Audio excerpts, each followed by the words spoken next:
Good evening, and welcome to Yale Divinity School Summer Study 2023, and more specifically to this summer's keynote address. My name is Jan Hagens. I'm director of Summer Study and part of a team that also has Brock Harmon in it. You have met him. He does technology and registration. Kelly Morrissey is the executive director of the YDS Center for Continuing Education. And Megan Lukens is also part of the team from the Center for Continuing Education. As we begin this evening, we as Yale University and Yale Divinity School acknowledge that Indigenous peoples and nations, including Mohegan, Mashantucket Pequot, Eastern Pequot, Shattuck, Golden Hill Pogasset, Niantic, and the Quinnipiac and other Algonquian-speaking peoples, have stewarded through generations the lands and waterways of what is now the state of Connecticut. We honor and respect the enduring relationship that exists between these peoples and nations and this land. The Divinity School recognizes the role that Christianity played in colonization movements and repudiates the use of Christianity or any other religion for the purposes of oppression. We encourage all to work for justice in the aftermath of colonization and to reject racism and anti-Indigenous attitudes in all forms. Our speaker tonight will be Professor Donyelle McCray of Yale Divinity School.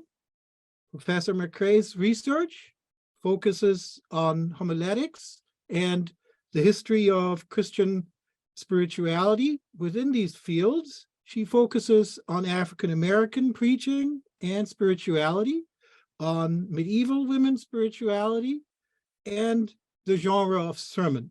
For her, the sermon occupies a pivot point between sacred and profane speech, and that threshold position gives it opportunities that of course, opportunities in the church, but also beyond the church. And perhaps tonight, keynote like this is such an opportunity. Professor McCray will speak on a person who is the object of her current research, namely the Reverend Dr. Pauli Murray. She will give us an in-depth look at Pauli Murray's 3 core spiritual challenges as they evolved over time. Professor McCray will speak for 45 minutes or so, and then we'll have some Q&A afterwards. She has kindly agreed to that. And so feel free already during the keynote to enter any questions into the Q&A field that you hopefully will see at the bottom of your screen. If you have a portable or mobile device, maybe click on your screen and that will come up, the Q&A, and you can fill them in. You can submit them during the talk and, of course, immediately after the talk as well. Professor McCray's address is entitled Contemplative Agitator, Spiritual Tensions in the Life of Pauli Murray. Donyelle, the floor is all yours. Well, thank you, Professor Hagens, for that introduction. And thank you, everyone, for making time to join tonight. It's so nice to be with you. And I'm hoping that I can bump into those of you who are at summer study in the library at some point. It's really good to be with alumni and friends of YDS, so thank you for being here. Before I delve into my lecture, I have a brief word about pronouns. This lecture focuses on Pauli Murray, who lived from 1910 to 1985. Today, most scholars describe Pauli as gender nonconforming and as one who had comparatively less agency around gender expression than many of us do today. Pauli lived during a time when binary pronouns were commonly used by people of all genders. In conversation, I typically use she and they pronouns for Pauli Murray, but for this evening's lecture, you'll hear more she, her pronouns. I use them first to maintain consistency with sources and direct quotations in which Pauli uses she theory pronouns. Pauli's gender identity was only shared with a tiny inner circle that excluded many close friends and relatives. So this meant moving through public spaces as a woman. And second, as indicated in this first slide, I want to reflect Pauli's more intentional usage of she, her pronouns after age 60 in ministry contexts. In this ministry license that you'll see in just a moment, Pauli has stricken through the he, his pronouns and replaced them with she, her.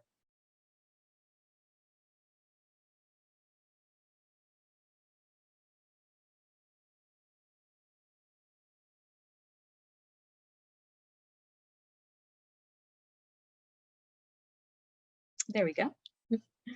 So you'll see, if you look carefully, you may have to lean in, you'll see the places where Pauli has stricken the pronouns and replaced them with she and her. In addition, terms that might grate Pauli early in life are readily embraced at other points. For example, Pauli joins Delta Sigma Theta sorority in the 1980s and relishes in being called soror, saying at one point, "The Reverend Dr. Soror Pauli Murray, I love it."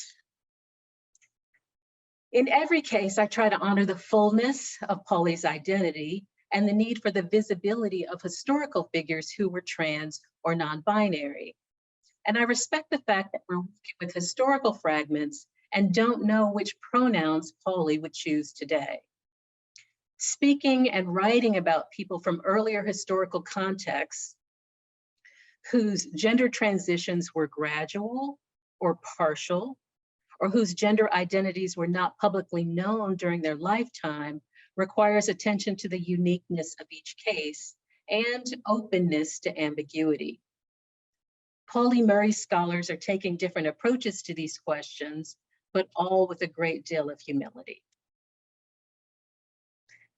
So with that said, we can begin. Pauli once said, "If anyone should ask a Negro woman what is her greatest achievement, her honest answer would be, I survived." Survival was fueled by a healthy tension between prayerful contemplation and activism, or as 63-year-old Pauli puts it, I live with the tension of the contemplative, spiritually directed person and the warrior activist reformer. For Pauli, the contemplative represented the invisible world, the realm of cosmic wholeness beyond the sphere of time, the realm of mysterious divine action that exceeds human imagination. The warrior reflected the visible world of action, results, of brokenness that demanded urgent, concrete human response. Sometimes holding this tension could be painful, as Pauli makes clear in a poem entitled Conflict. Someday the poet and warrior who grapple in my brain shall lock in a final conquest, and I will be ground under. Clearly, this sounds distressing. But more often, this tension was enlivening and productive. Thomas Merton argued that quiet contemplation was not designed to prepare a prophet for apostolic work or serve as a respite when public witnessing was over. Only a corrupted form of contemplation would have ulterior motives. Merton suggested that in contemplative moments, prophets were most themselves. And he sees contemplative and apostolic life as inseparable. This idea is borne out in Pauli Murray's life. The tensions, though at times burdensome, ground a vibrant ministry through which God's love is made known. During our time together, what I want to do is offer a portrait of Pauli Murray, highlighting some key moments when the contemplative and the warrior activist reformer seemed to come together. First, I'll share a brief biographical sketch to reveal the full arc of Pauli's life, since Pauli isn't all that well known. And then I'll tease out some key vignettes drawing from Pauli's activism, poetry, letters, and sermons. And if we could go back to the prior slide. Pauli Murray was born on November 20th, 1910 in Baltimore, the fourth of 6 children born to Agnes Fitzgerald Murray, a nurse from North Carolina with Black, white, and indigenous ancestry, and William Murray, a school principal from Maryland, whose family was also mixed race. The couple had a rather rocky marriage, continually breaking up and getting back together, but spent most of their time in Baltimore, where they joined St. James Episcopal Church. That congregation was known for its social advocacy and for its truly remarkable priest, the Reverend George Freeman Bragg, a journalist and advocate for African Americans and for child welfare. When Pauli was baptized on July 9th, 1911, Father Bragg presided. The Book of Common Prayer instructed him to give, quote, hearty thanks to God and offer the baby as thine own child by adoption. The words would ring true in painful ways. In March of 1914, Agnes, pictured here, was just 35 years old and pregnant with the couple's 7th child, and Agnes died of a stroke. William was in a years-long battle with mental illness at the time and was unable to take care of the children by himself. So Pauli and all of the Murray children were separated and cared for by other relatives. Little Pauli went to Durham to live with an aunt, Pauline Dame, and Agnes's parents, Robert and Cornelia Smith Fitzgerald. Shortly afterwards, and maybe we can dial back a few images. Shortly afterwards, tragedy struck again. In 1917, William's condition worsened and he was committed to Crownsville State Hospital for the Negro Insane of Maryland. The social stigma associated with his confinement would trouble the family for years. Then in 1923, when Pauli was 12, William became the victim of a racially motivated attack. He was beaten to death by an inexperienced hospital guard.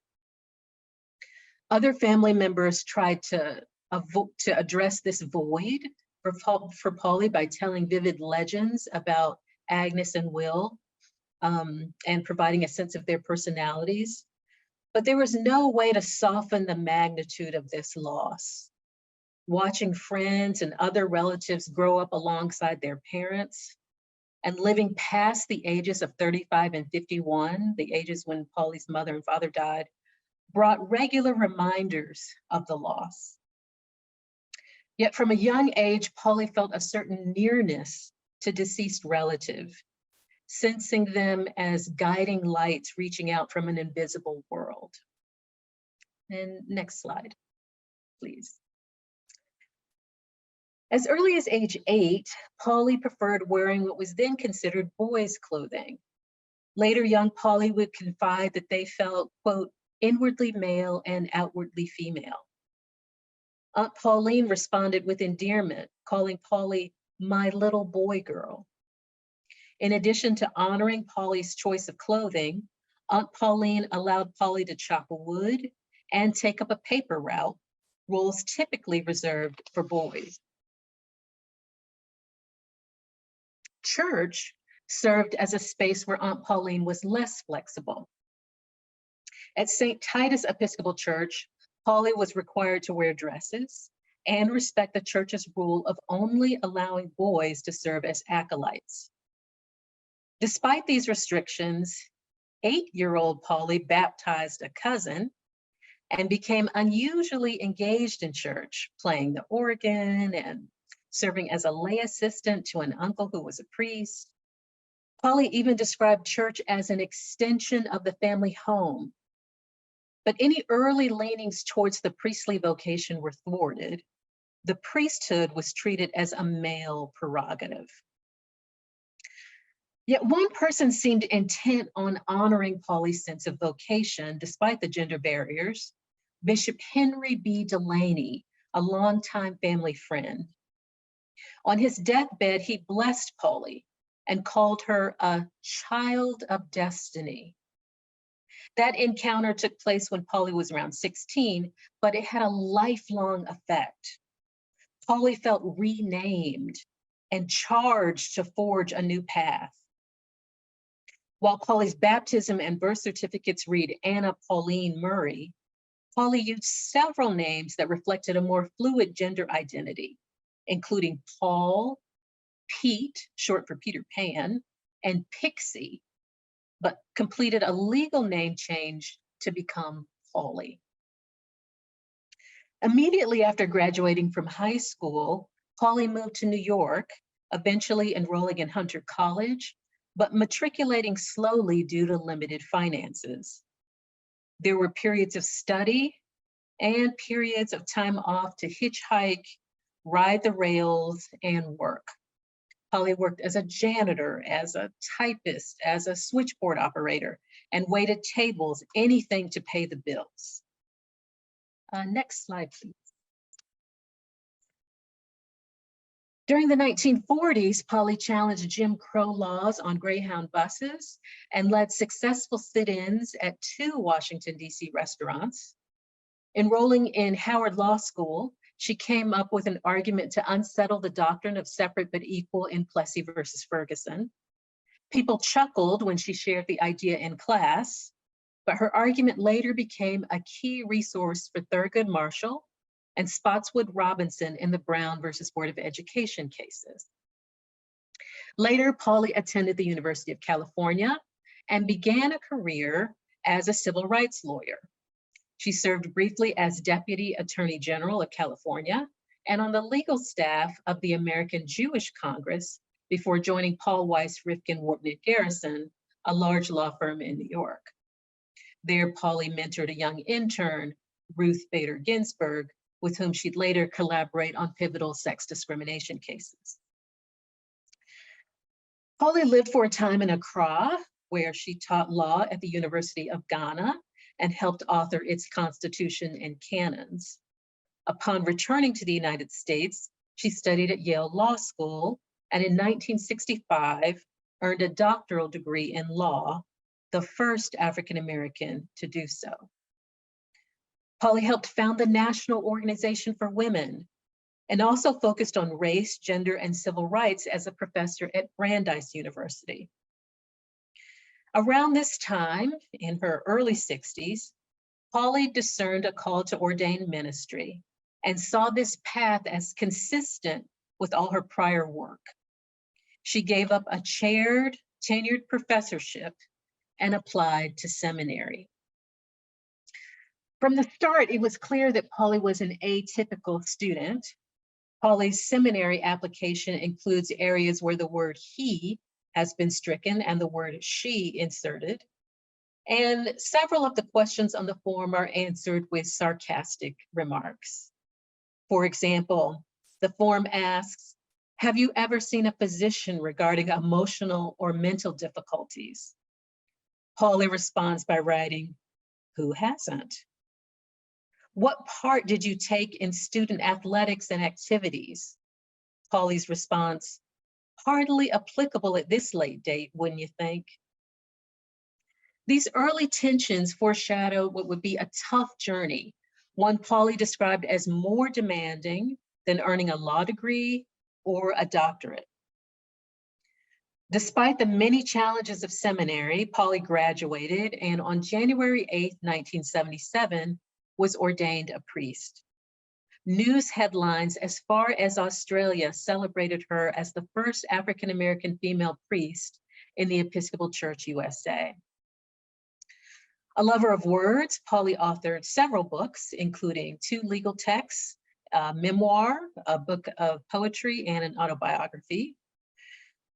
Pauli was married to William Wynne for about a week, but had significant romantic relationships with women. Irene Barlow was the love of Pauli's life, and the two were together for 16 years until Irene's death.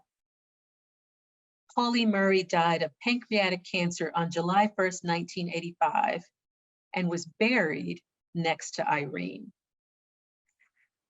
So that's the big picture of Pauli's life, but we can trace the spiritual tensions at work by focusing on activism, poetry, letters, and sermons. So let's briefly take a look at each. First, activism. As a 30-year-old journalist for the Workers' Defense League in New York, one of the most defining periods of Pauli's life took place. The League was following a story on Odell Waller, a Black man on death row, shown in this slide. Odell Waller is not a very well-known name today, but in the 1940s, it had the voltage of a name like Trayvon Martin or Mike Brown. Waller was a Virginia sharecropper who'd admitted to killing his white landlord. Yet Waller claimed he acted in self-defense, quote, aiming to keep him from killing me.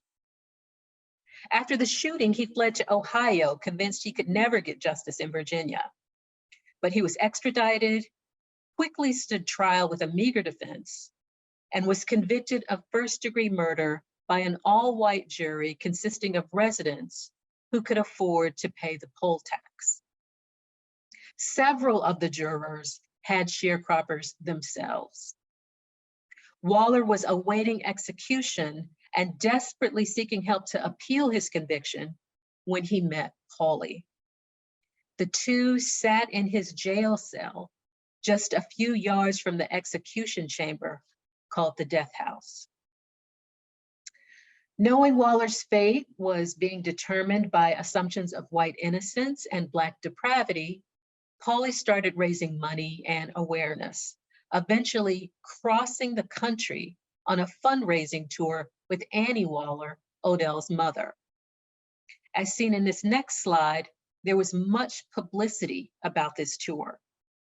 The pair gave speeches in churches, lecture halls, and to civic groups. And Pauli's argument had 3 tiers. First, decrying the poll tax and its impact on jury selection. Second, revealing the exploitation inherent in the sharecropping system. And third, arguing for Waller's right to self-defense. She affirmed that Waller's life was worthy of being defended and that Black lives were deserving of state protection. Next slide, please. Pauli's appeals in speeches and in this pamphlet, All for Mr. Davis, did not revolve around the exposition of scripture in the literal sense, but did involve the concrete exposition of Christian principles. This whole campaign was extremely demanding work. Bill T. Jones says engaging America's racial legacy is an expensive endeavor. And by that, he means emotionally expensive. One bears psychological costs beyond the specific task involved. For Pauli, this also meant facing internal feelings of vulnerability concerning gender presentation. If you'll take a look at this next slide, it's a photo of Pauli taken during the Odell Waller campaign, but also during a time when Pauli had written to physicians to request male hormones and explain the mental conflict that emerged when facing the decision to wear a dress or pants. Dresses and skirts felt awkward and uncomfortable, but the speaking venues, which included many churches, involved listeners who expected them.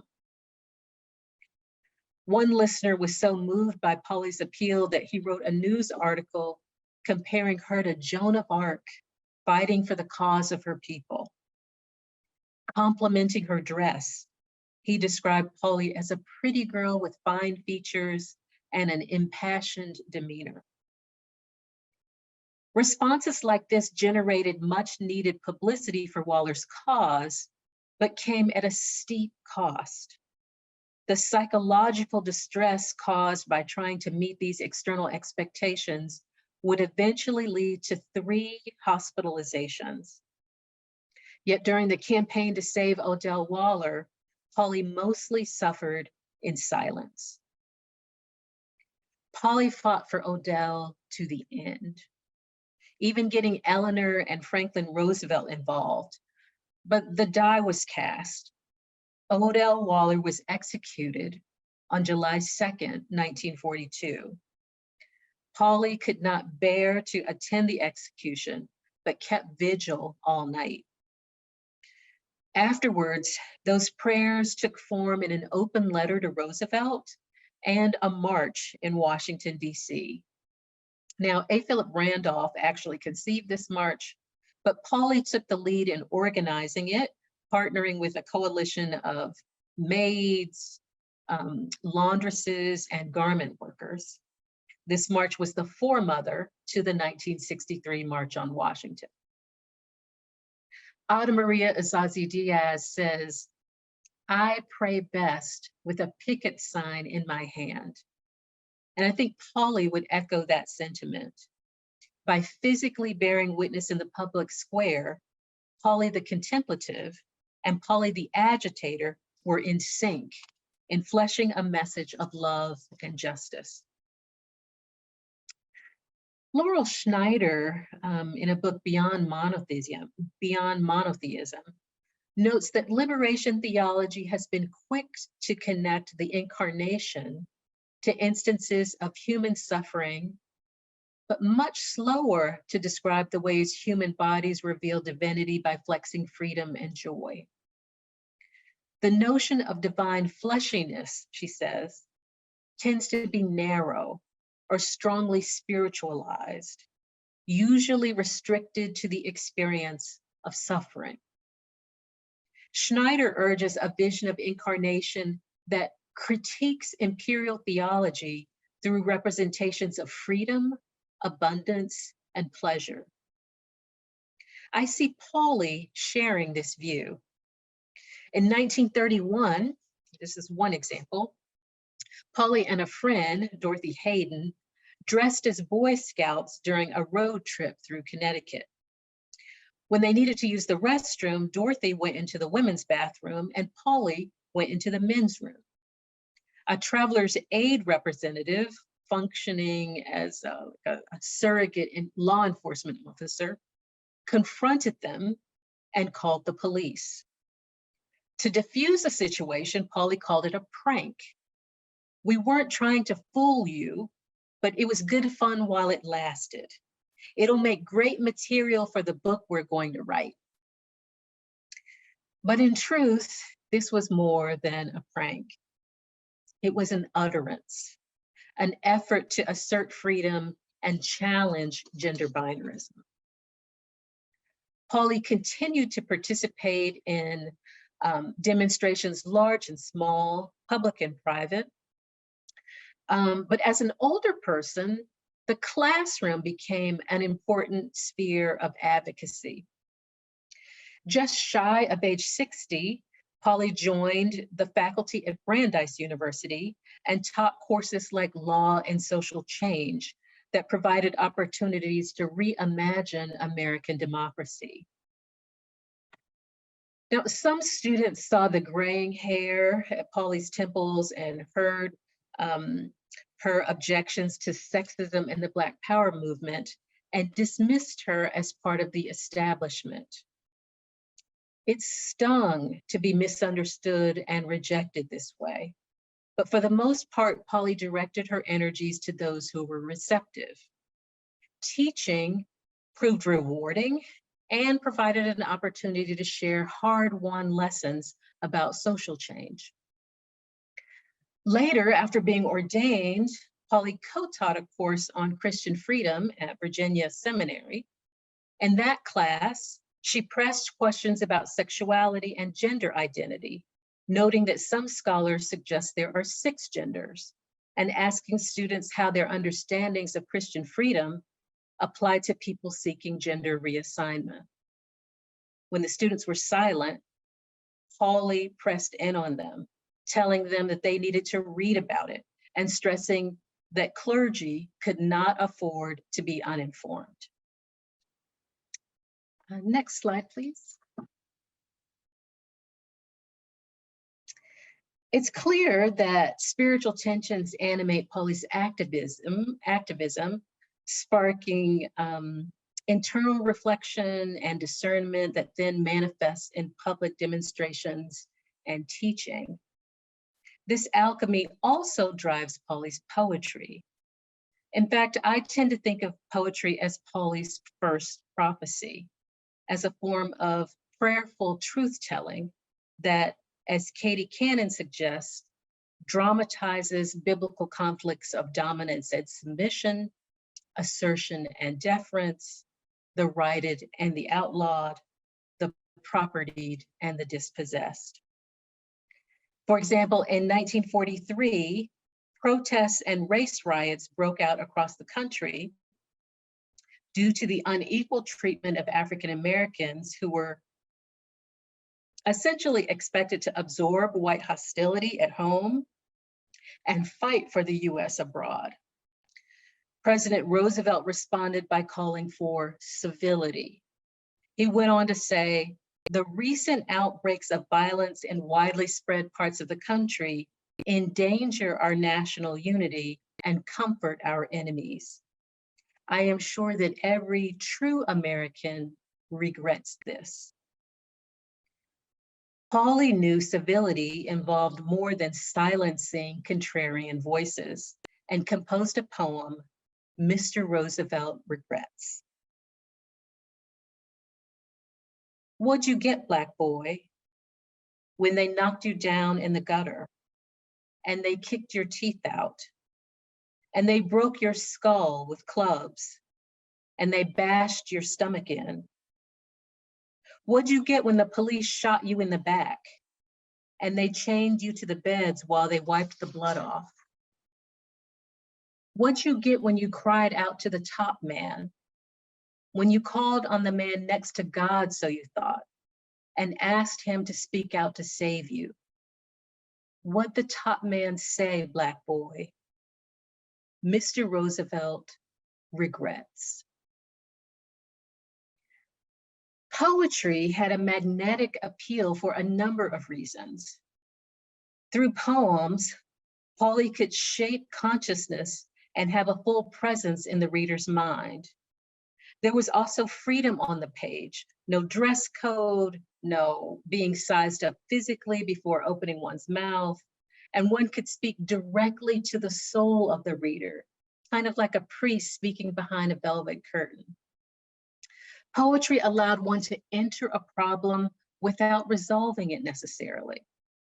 The English poet Stephen Spender had helped in this regard when he said the poet's faith is coupled with deep humility because one knows that ultimately judgment does not rest with oneself. All one can do is be what one is and then stand before the judgment of time. Released from the burden of resolving everything, Pauli's poetic task was to find the drama in a single moment and lay it bare. Often poems were prayers spoken aloud to the broadest possible audience, as in this 1959 poem, Pollocked for Poplarville, drawing on the Book of Common Prayer. Pauli wrote it after the lynching of Matt Charles Parker near Poplarville, Mississippi. Lighten our darkness, we beseech thee, O Lord. Teach us no longer to dread hounds yelping in the distance, the footfall at the door, the rifle butt on the window pane. And by thy great mercy, defend us from all perils and dangers of this night. Give us fearlessness to face the bomb thrown from the darkness, the gloved hand on the pistol, the savage intention. Give us courage to stand firm against our tormentors without rancor. Teach us that most difficult of tasks, to pray for them, to follow, not burn, thy cross.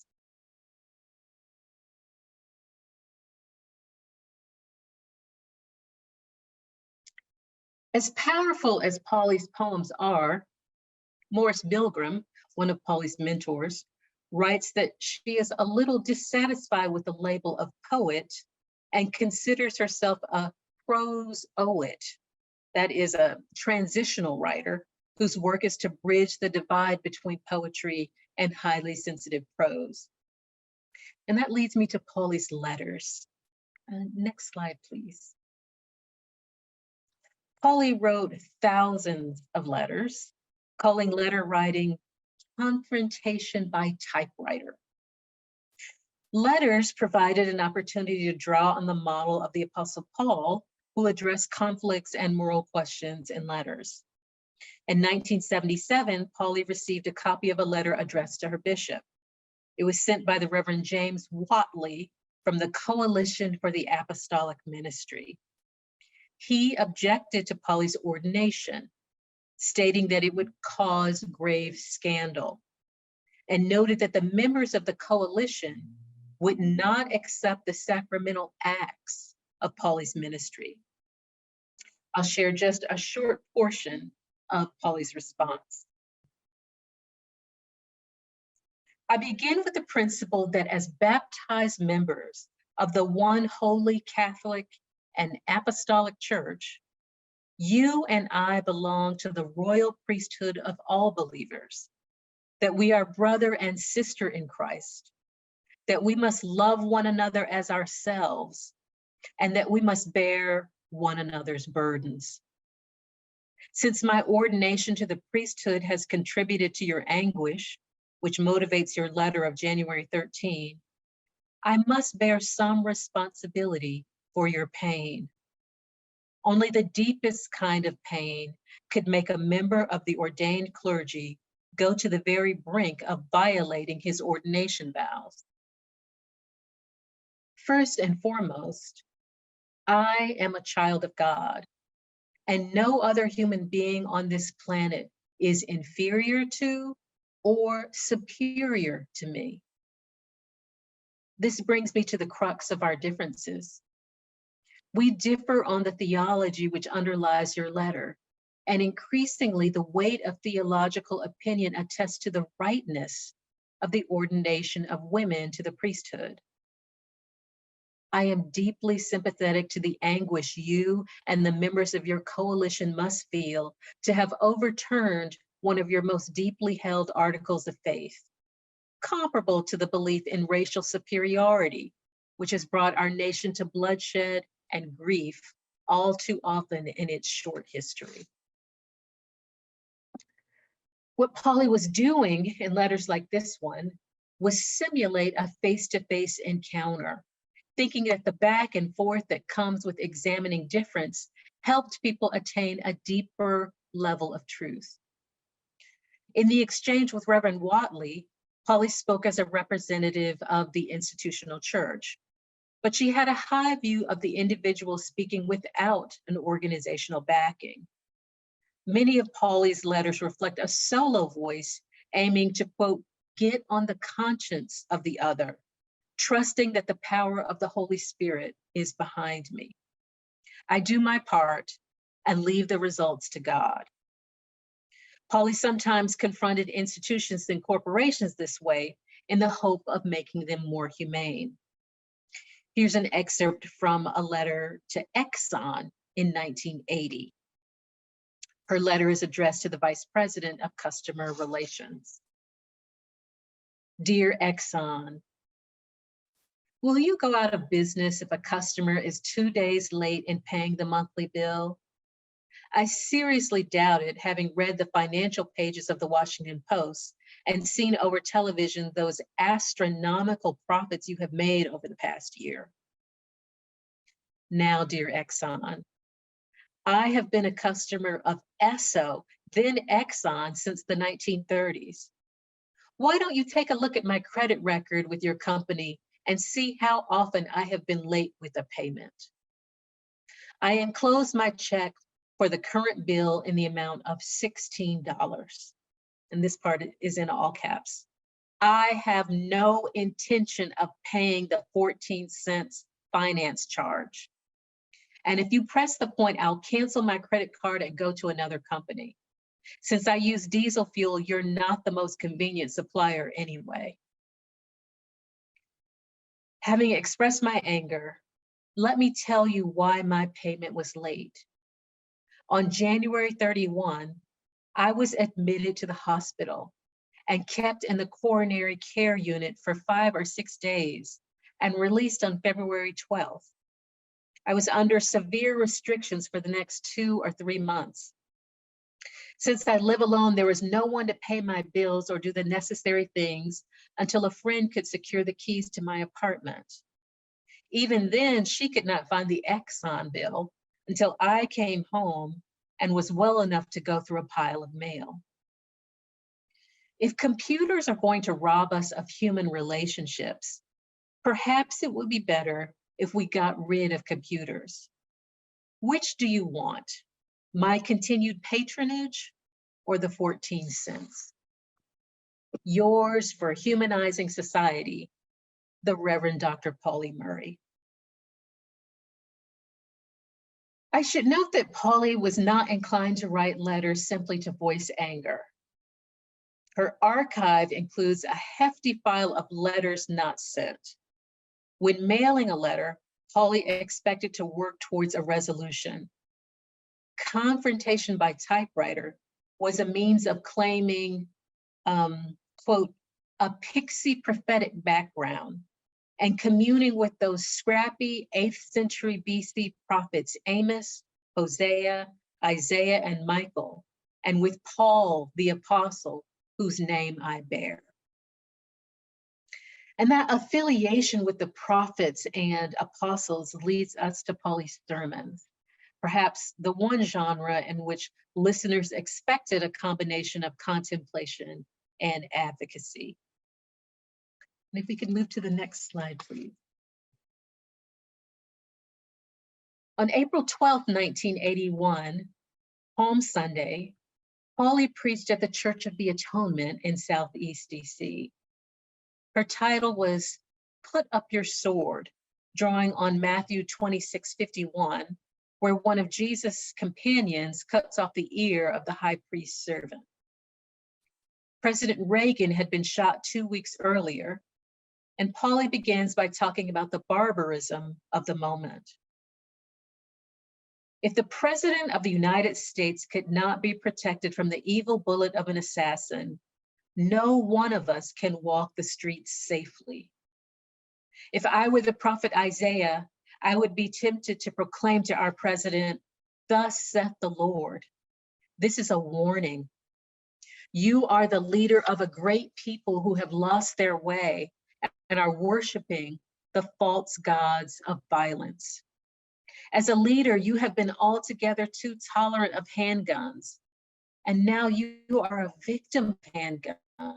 At the very moment, inspired and vigorous leadership is crucial to the survival of freedom and human dignity. With an estimated 50 million handguns circulating in private hands, the stage is set for anarchy and guerrilla warfare. Will you speak out or will you equivocate? This sermon was a summons to practice nonviolence in an increasingly violent context. Other sermons challenged gender paradigms. For example, In a Father's Day sermon, Pauli suggested that Father, Mother, Sister, Brother Day might be a better option. And in other sermons, said Jesus could return as a woman and that humans can be male, female, and in between. Cumulatively, Pauli's sermons point to a God whose vision of reconciliation and wholeness defies human expectation. Now, it's often surprising to people to hear recordings of Pauli's preaching because Pauli has such a very restrained, Quaker-like preaching style. Hermeneutical prowess is evident, never showy. Occasionally words are geared to spark an immediate response, but more often they're meant to sink deep into the listener's consciousness and germinate over time. If anything stands out in Pauli's sermons, it's how similar they are to what you see in Pauli's poems and diaries. For example, just as the diaries include numerous contemplative questions that are followed by lengthy responses, her sermons are peppered with questions for the listener's quiet contemplation. Preaching was a time to ask, who does God say I am? And how do I live in the truth of that? The questions made the sermon a space of discernment and an occasion to reflect on how one was living out creedal commitments. At the same time, Pauli tried to build listeners' interior resources rather than foster their dependency on the priest. Major Jones, a theologian whom Pauli esteemed, said the task of Black theology is to reclaim a people from humiliation. And that involved building interior resources of courage, patience, and imagination. Next slide, please. I should add that the inner work of sermon preparation often took place with a dog panting nearby. Prior to ordination, Pauli's spirituality was enhanced by dogs.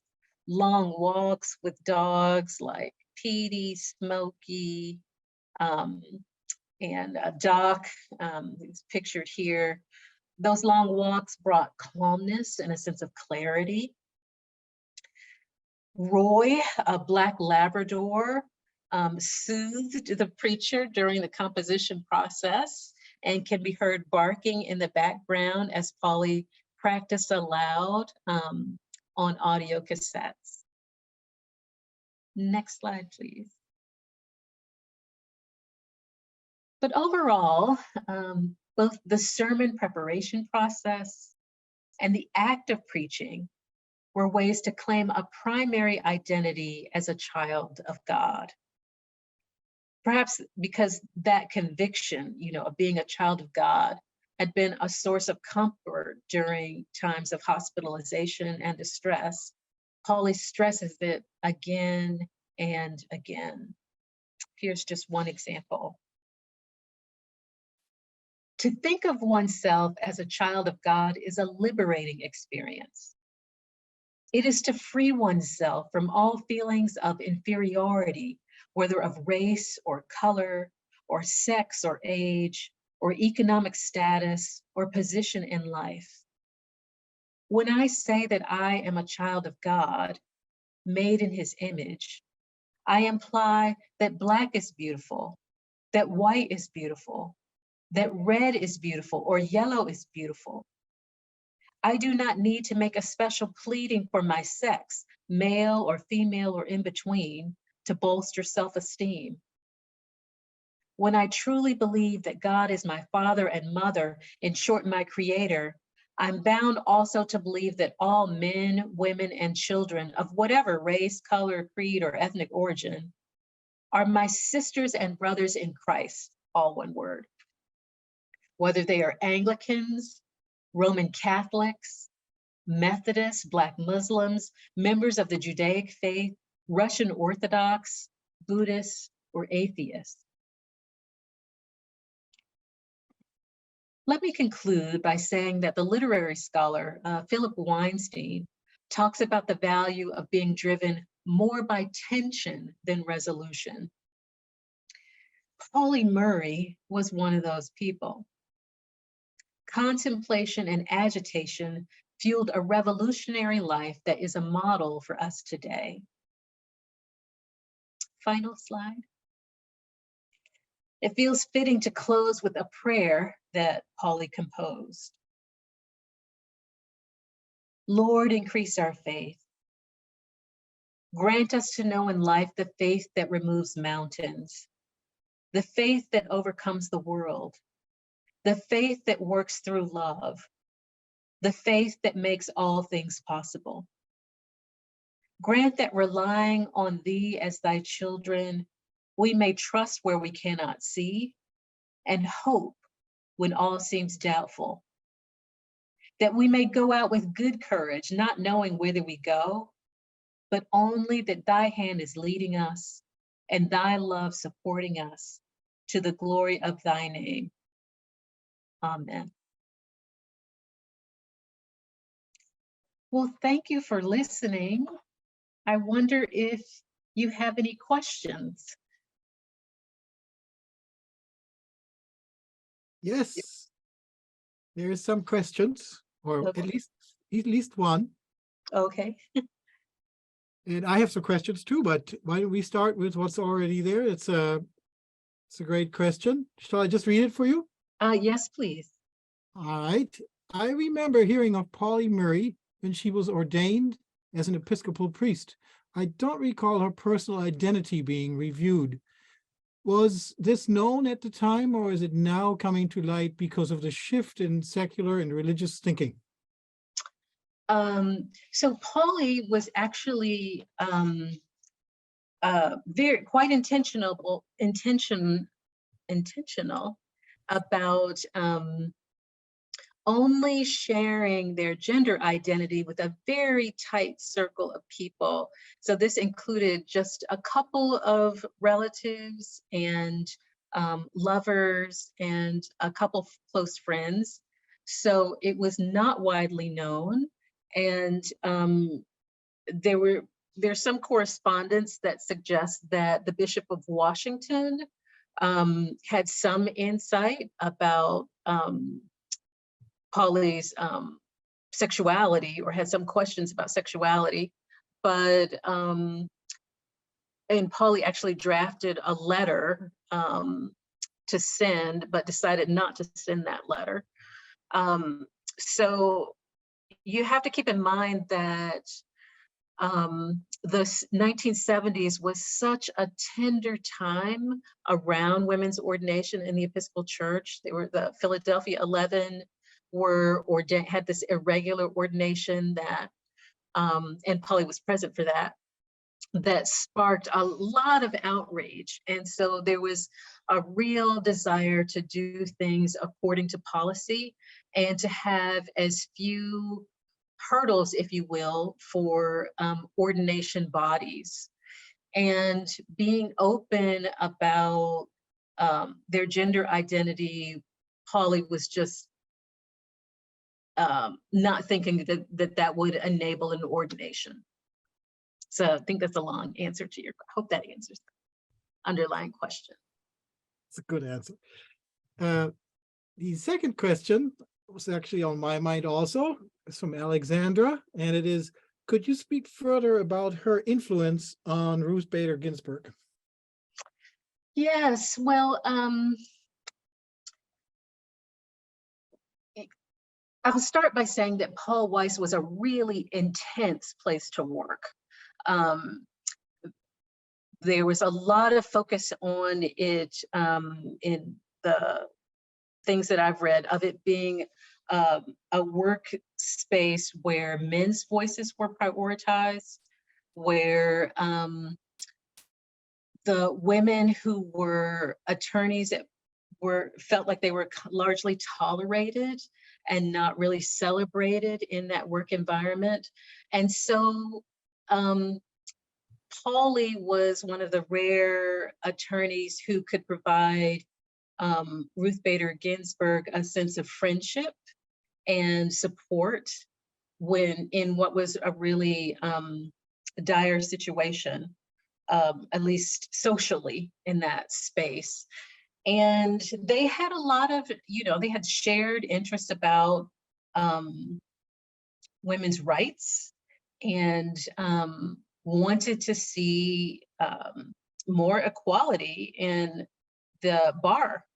So there's a little bit more material about some of the things that they worked on together that is, at least the last time I was looking at Pauli's archive, were closed, but maybe they'll open up shortly. But from my understanding, a lot of that influence was personal. There's a deep sense of camaraderie that was between the two of them. But also Pauli had a strong influence on Ginsberg's thinking about what was possible and strategizing around the, so it was twofold. Yeah. A question just came in that goes down the same alley. I'll read it to you, even though you pretty much answered it, I think. But if this maybe this gives you another idea and another angle. This is from Andrea. It says, I'm reading Pauli Murray's autobiography now, and it's so extraordinary. Why do you think so few people know of her role in history? That kind of conforms to the first question, particularly now her work as a lawyer in setting the foundation for some of Ruth Bader Ginsburg's crucial work around gender rights. So this is a little bit more spearheaded towards the gender rights issue. Why don't people know? I think that's such a hard question to answer. I will say that there is a kind of, for lack of a better term, a kind of master narrative around the civil rights movement and a kind of reflex pattern of studying certain figures. And Pauli Murray was just not a part of that set of people for many years. And I think another part of it is that, Pauli emphasized reconciliation at a time when people were focused more on I don't know if the right term is, but they were not focused on racial reconciliation, but on agitation without reconciliation, if that makes sense. And Pauli was this voice that was an outlier in some ways. And so I think that's one of the things that that sort of paints the Pauli Murray story into a corner. Just the ways we've been thinking about history during the 70s and 80s. And I think when it comes to ministry, it's a little bit more complicated. I mean, on the one hand,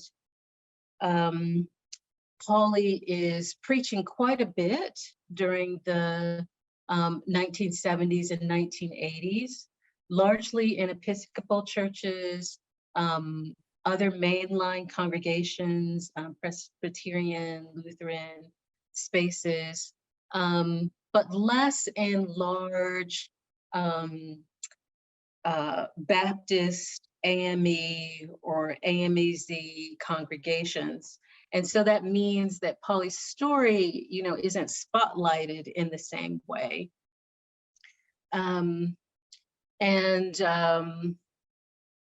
I think one other issue is Pauli is just juggling so much. It's not like Pauli's doing one thing. Even as a priest, the legal advocacy and the teaching continues.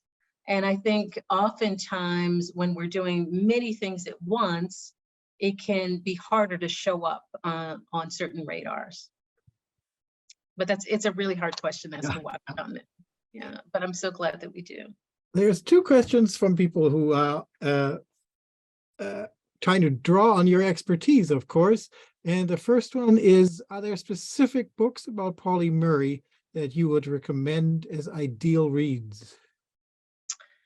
Yes. Well, I love Dark Testament, Pauli's poems. I think they provide a really important window into Pauli's voice, if you want poetry. But in terms of just sort of telling the story of Pauli's life, Rosalind Rosenberg's Jane Crow is an excellent text.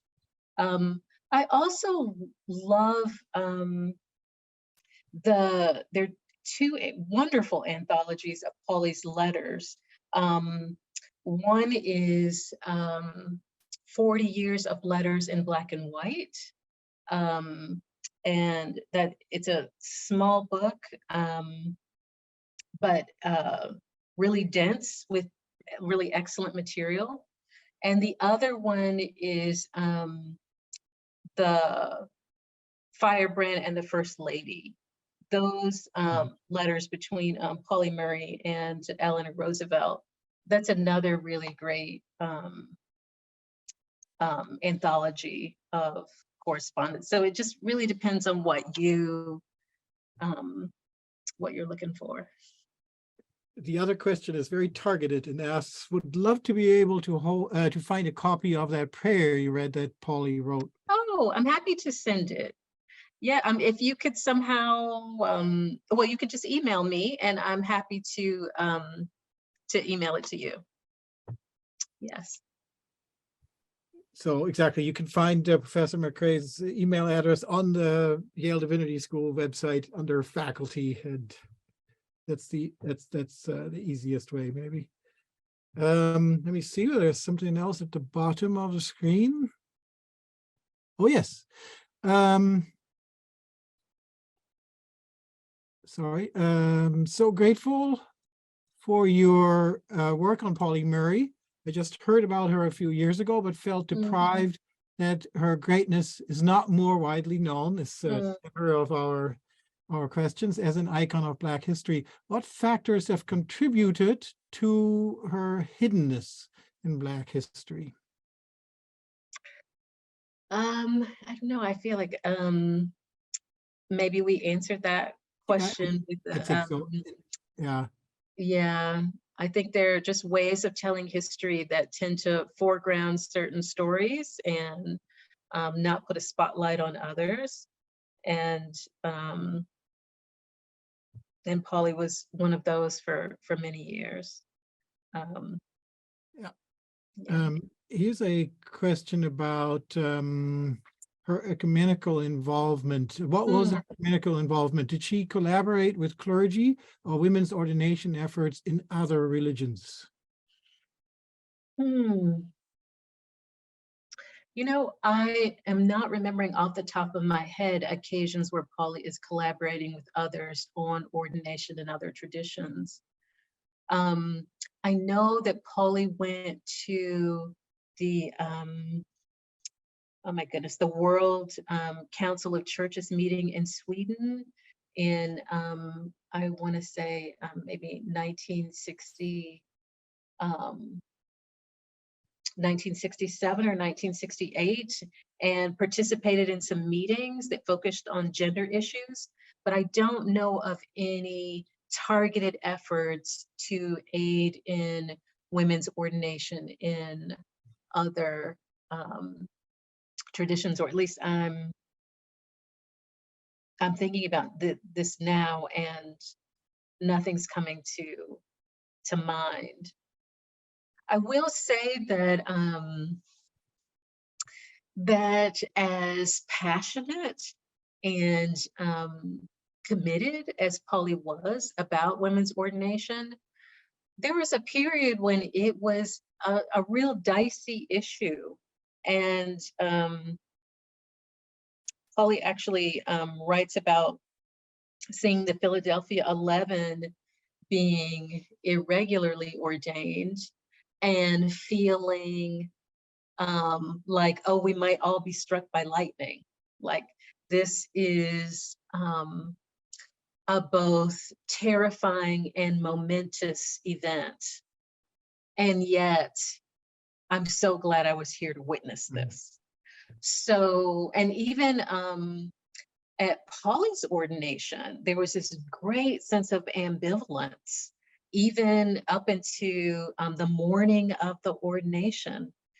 And it was after the ordination when everyone's celebrating, and there's this thunderous applause, that there's a sense of relief about it. So, you know, I can't imagine that long period of ambivalence would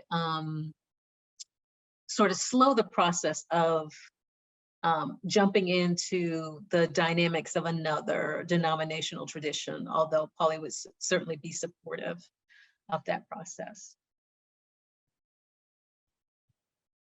I see 3 more questions. Okay. This one is on a topic that I'm interested in myself. You talked about reconciliation, the idea of reconciliation in her. See, the question is on that note of Pauli's focus being toward reconciliation. Do you believe that may have influenced Ruth Bader Ginsburg's framing of gender equality law as liberation of all genders? So it's another question that's trying to follow the influence and try to pinpoint it. You know, I just wish I had looked at the correspondence between the two of them before joining tonight, and I could answer that question with more precision, but that's material that I look through very quickly. And so I just don't know exactly, you know, what the answer to that question is. Very pinpointed. Yeah, sorry. You really have something there in this dramatic tension between activism or between contemplation and activism, or between reconciliation and a certain amount of aggression in her letter to to Exxon. And the relationship between those two parts, it's so fascinating in this woman, how they don't take away from each other. They seem to enhance each other. It's not really an either or, but it's a both and.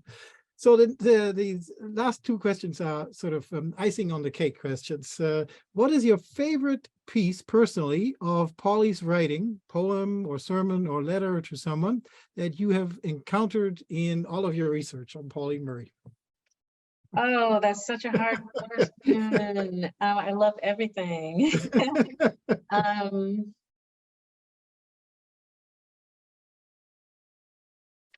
Well, the poem Colic for Poplarville is one that grips me every time I read it, and reveals so much of